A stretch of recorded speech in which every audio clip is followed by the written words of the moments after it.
Salut Internet! L'Amérique du Sud ne se résume pas au Machu Picchu, aux lignes de Nazca ou au magnifique Acrocinus longimanus que j'adorais débusquer en forêt en Guyane. Tout ça est certes magnifique, mais il y a tellement plus à dire sur cette partie du monde. Je suis allé fouiller dans toutes les catégories possibles pour vous dénicher 77 faits complètement insolites sur tous les pays qui composent l'Amérique du Sud. Vamonos!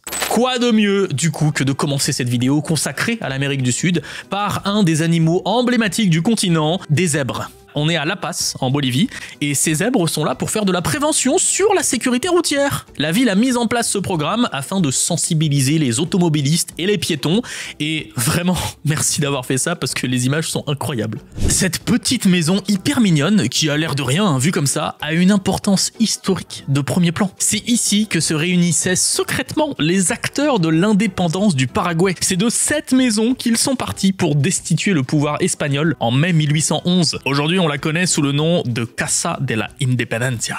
Ça, c'est de la lucha libre. Et ça, ce sont des cholitas, des femmes boliviennes descendantes de peuples autochtones reconnaissables à leur tenue traditionnelle. Les deux se sont associés pour donner la lucha libre des cholitas. Quoi ? Un article qui nous dit que sous le fleuve Amazon se cache Hamza, un autre fleuve. Non mais c'est énorme, c'est incroyable comme révélation. Bah en fait, pas tant que ça. On nous voit un petit peu du rêve, en creusant un petit peu, on se rend compte que c'est pas vraiment un fleuve, ni même une rivière, plutôt une masse d'eau enfoncée à 4000 mètres de profondeur, qui se déplace lentement, très lentement. Et pour vous dire, les eaux de l'Amazone parcourent 1 à 2 mètres par seconde. En comparaison, celle de l'Hamza effectue seulement quelques dizaines de mètres par an. On n'est pas sur la même vitesse. Le courant est pas exactement le même. J'ai plutôt l'impression qu'il s'agit d'un petit écoulement d'eau pas très vif et pas si impressionnant que ça, même si en soi, l'info reste cool. Les pyramides de Paratoari se trouvent perdu en pleine forêt péruvienne. Décidément, on reste un peu dans le pays. Il s'agit de formations naturelles en forme de pyramide découvertes par la NASA. C'est précisément cette photo satellite qui a permis d'identifier le site, mais certains pensent qu'il pourrait s'agir de traces d'une cité perdue. Pour l'instant, les scientifiques nous disent c'est naturel. Il est temps de passer à ma catégorie préférée et de vous lancer une première fois le jingle. Les records nuls par pays. Ouais, ça va être long pour tout le monde, hein. On commence le bal en tout cas avec le Pérou et son très surprenant record du plus long défilé d'alpagas du monde. 1048 alpagas tout de même, messieurs dames. Et d'ailleurs, j'en profite, il est temps d'évacuer le problème dès le début de la vidéo, comme ça c'est fait.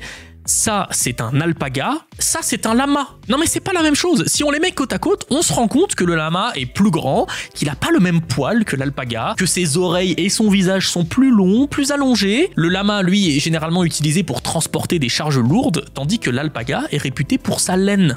Comme ça, tout est clair. Alpaga? Ouais, c'est de l'alpaga. Ah, je me disais aussi. Le projet Huemul, c'est un peu le projet Manhattan argentin, mais en raté. Entre 1948 et 1951, l'île Huemul du lac Nahuel Huapi a abrité des tests sur la fusion nucléaire menés par Ronald Richter. L'Autrichien avait vendu du rêve au président Juan Perón avec ses avancées scientifiques qui allaient permettre à l'Argentine de devenir leader de l'énergie nucléaire. Le président a donc financé à grands frais un super labo top secret et en 1951, Eureka, Richter a trouvé la solution. Sauf que les mois passent et aucune preuve n'est apportée. Perón enquête et Richter est finalement très loin du compte. Résultat, Perón a vu rouge et Richter a fini derrière les barreaux. Franchement, l'Amérique du Sud est un territoire incroyable parce qu'il réunit entre autres tous les types de paysages que vous pouvez trouver dans le monde. Vraiment tous. On commence par exemple avec Huacachina, une oasis assez touristique certes, mais une oasis quand même située entre les dunes du désert côtier péruvien. Après l'oasis, voici les glaciers. Et plus particulièrement le glacier Perito Moreno. C'est un mastodonte de 250 km² alimenté par le champ de glace sud de Patagonie, situé entre le Chili et l'Argentine, et connu pour ses détachements de glace hyper impressionnants. D'ailleurs, puisqu'on parle de glaciers, en 2014, Greenpeace a créé la République glaciaire, une micronation qui se situe sur les glaciers du Chili. L'organisme dit avoir profité d'un vide juridique afin de revendiquer ces territoires. Bon, c'est aussi et surtout un moyen pour eux de sensibiliser à la protection des glaciers et aux dangers de leur exploitation. Le Chacaltaya est une montagne de la cordillère des Andes située en Bolivie qui culmine à environ 5400 mètres d'altitude. Bon, pourquoi je vous en parle? On dirait une montagne parmi tant d'autres dans les Andes. Eh bien, tout simplement parce qu'elle abritait une station de ski considérée comme la plus haute du monde. Mais aujourd'hui, le site est entièrement abandonné car la neige a totalement fondu en 2009. Et c'est pas faute d'avoir été prévenu, un groupe de scientifiques avait prédit l'événement une dizaine d'années auparavant.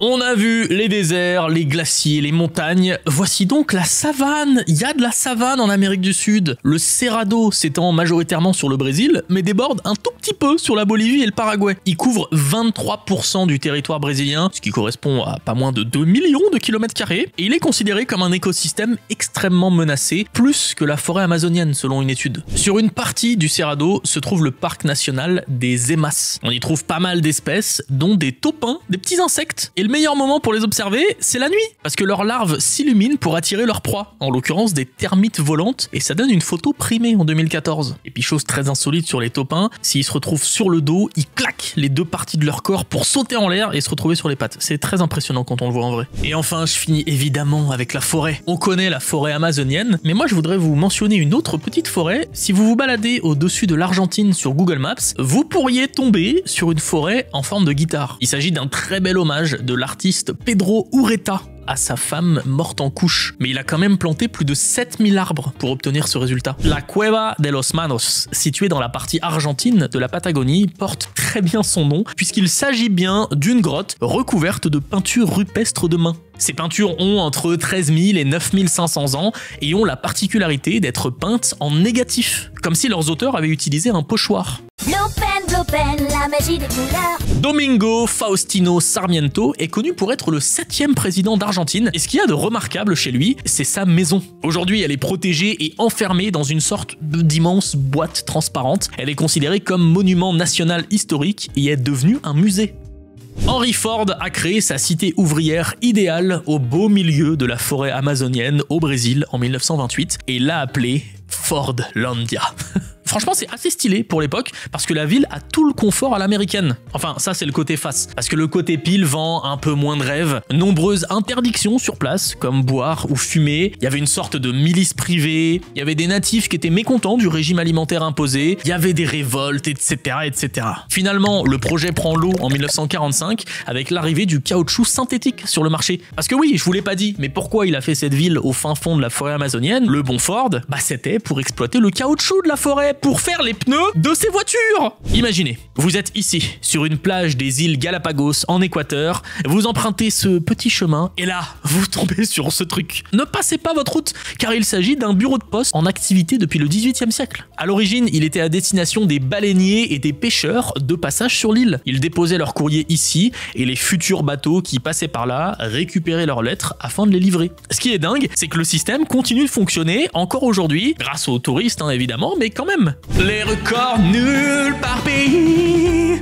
L'Amérique du Sud possède, vous êtes pas prêts, des érismatures ornées, une espèce d'oiseau qui a la particularité d'avoir le plus gros palmito du monde, proportionnellement à leur taille. Et d'après le Guinness, le pays qui a le champion en titre du plus long palmito de cette espèce, c'est l'Argentine. 43 cm les gars.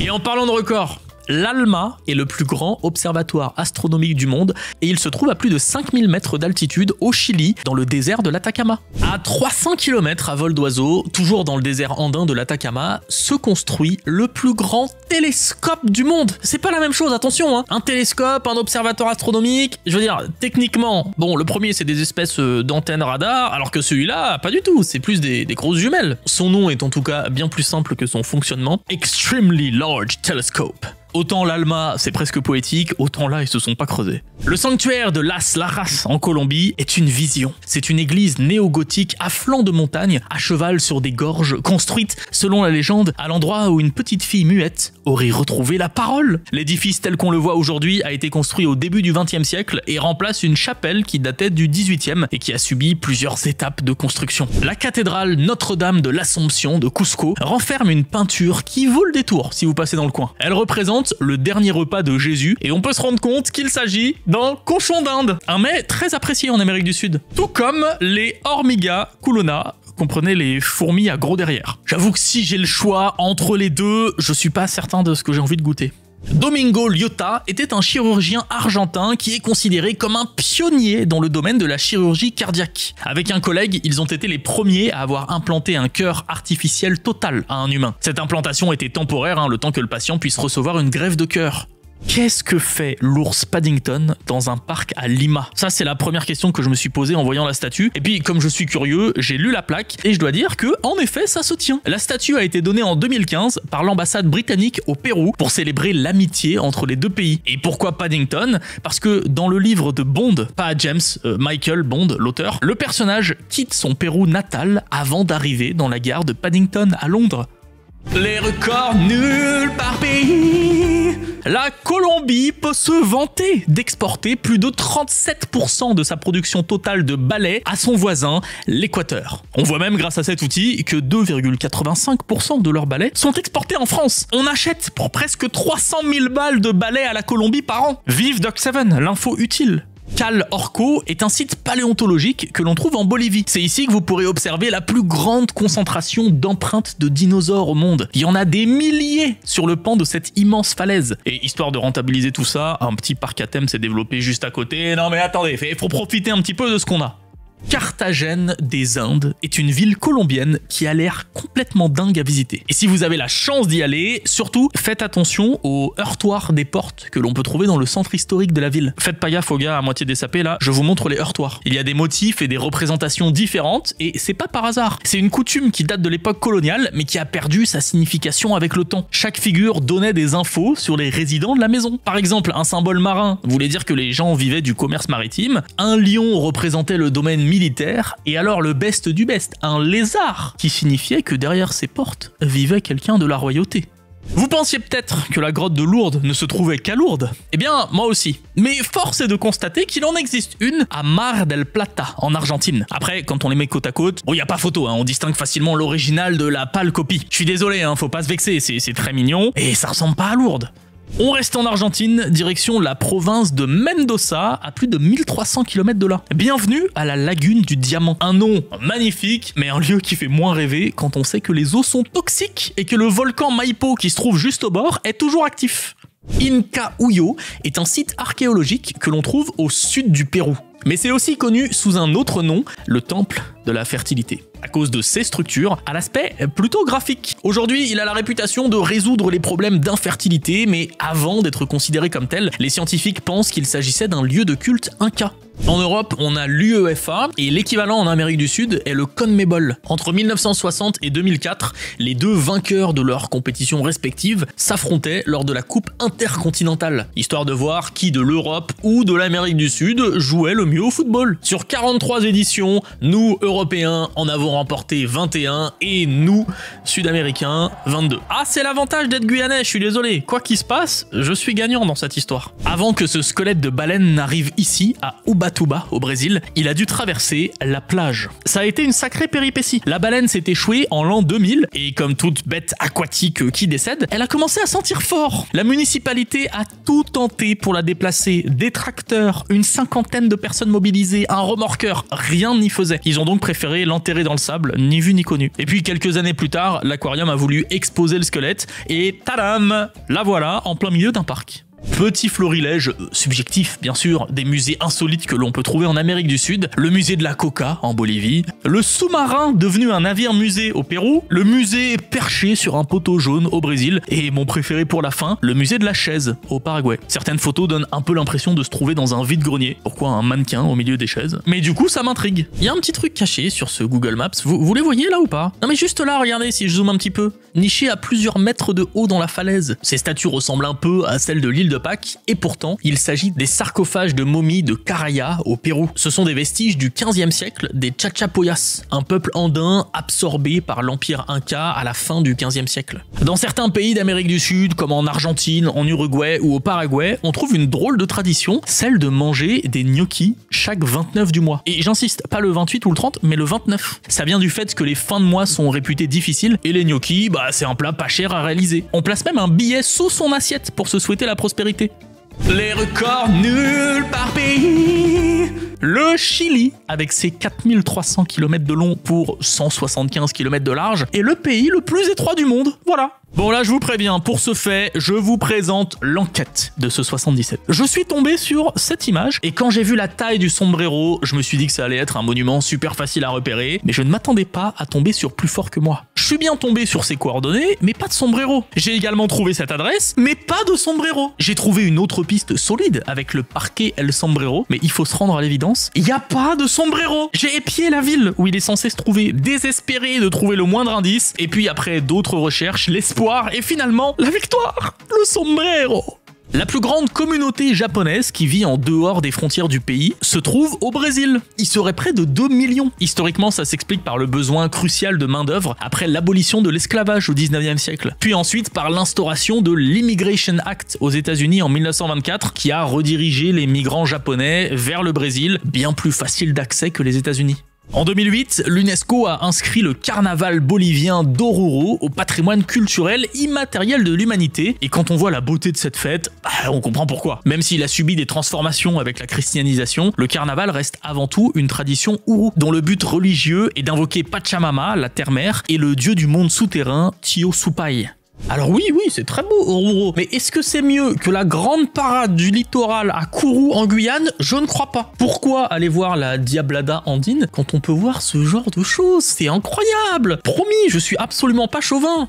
Mais attendez, je vous ai pas encore montré le meilleur de la période du carnaval guyanais, les balles de Touloulou. Les Touloulous, ce sont des femmes déguisées de manière à être totalement incognito. Et c'est elles qui invitent des hommes à danser collés serrés pendant toute une soirée. Alors parfois, la femme choisit son mari, parfois c'est une amie de la femme qui teste un petit peu la fidélité du mari, voilà. Non, c'est vraiment un événement culturel à part, hein. À Sao Paulo, au Brésil, la signalisation lumineuse piétonne est ultra stylée. À côté, avec nos pictogrammes verts et rouges, on a l'air un peu naze. Eux, ils représentent les lieux et monuments à proximité qui valent la peine d'être vus. Comme ce lampadaire, par exemple. Non mais sérieusement, je trouve la démarche assez cool. Les records nuls par pays. Le Brésil, je pense que je vous ai dégoté un record hyper insolite. Il s'agit du pays ayant le plus grand nombre de victoires à la Coupe du Monde de football, messieurs, dames. Personne s'attend à ce record, il est vraiment incroyable. Il y a quelque chose que je ne soupçonnais pas concernant l'Amérique du Sud, c'est leur amour pour le médiéval. En Argentine, un homme d'affaires a fait construire Campanopolis, une cité qui se veut d'inspiration médiévale donc, mais qui ressemble, je trouve, à un mélange entre Disneyland et Préolard. Le Pérou, lui, a le Castillo de Lamas, un édifice, pour le coup, un peu plus proche du style médiéval, mais qui cache une piscine. Et selon le point de vue, on a l'impression que le château est perdu en pleine jungle péruvienne.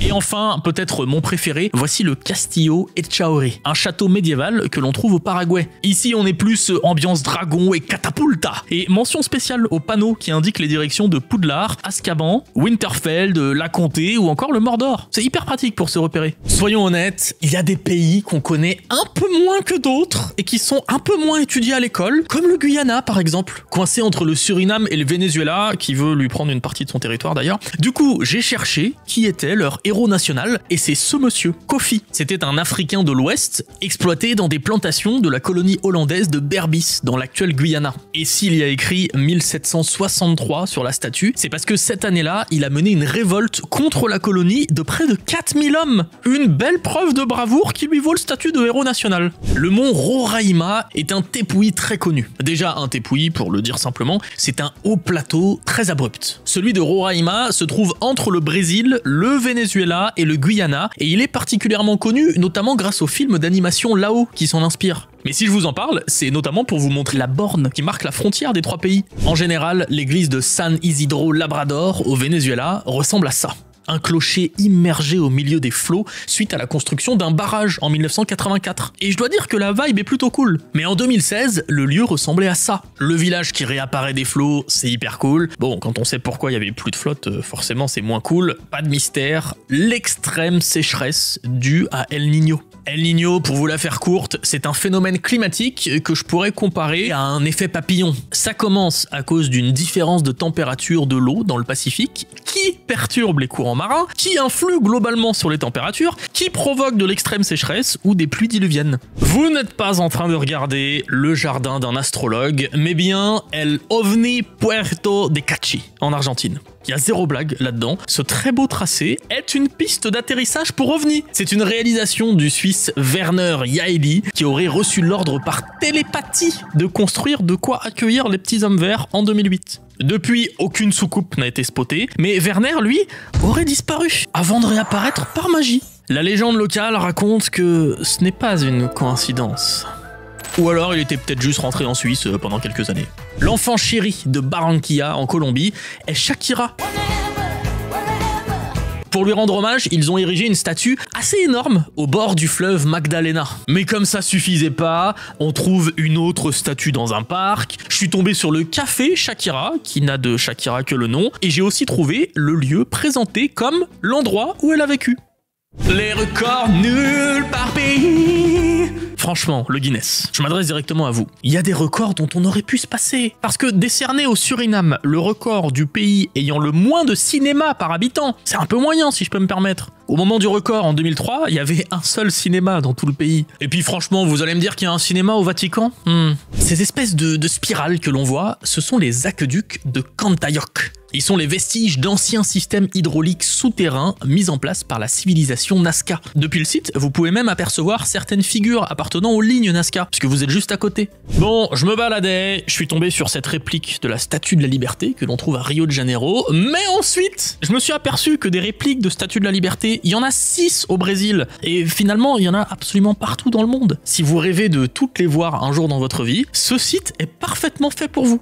À Buenos Aires, en Argentine, vous pouvez passer devant ce bâtiment. Il s'agit d'un ancien théâtre reconverti en librairie et l'intérieur est tout simplement magnifique. Le journal The Guardian l'a même élu 2e plus belle librairie au monde, juste derrière l'église des Dominicains de Maastricht aux Pays-Bas.